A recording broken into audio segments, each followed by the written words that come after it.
I remember the girl. Her face was painted up like a greased freak out of some very strange, clearly insane nightmare.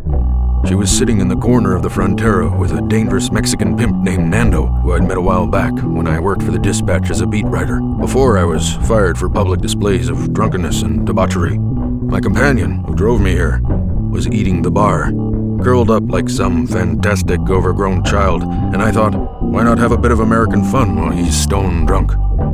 Only hours before, I was left stranded in the middle of the godforsaken Arizona desert, my car stolen and money robbed by some Vegas hustler named Olga, who I knew was trouble but let ride with me anyway.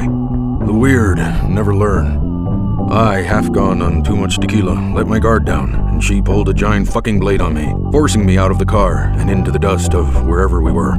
Luckily, I know this land like it's my own.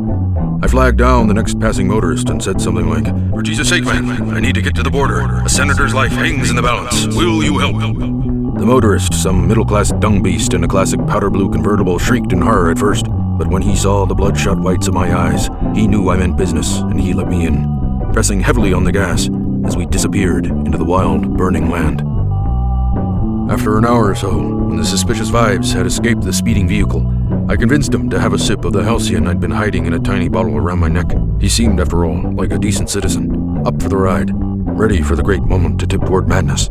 And I appreciate these types, and so I do all I can to help them get closer and closer to their own personal salvation. For those of you who aren't hip to the drug culture, halcyon is a very powerful mental stimulant, akin to snorting a gram of pure cocaine laced with 3 or 4 tabs of LSD. Very devilish stuff that is quite likely to cause nervous breakdowns in those without the fortitude to withstand its brutish potency.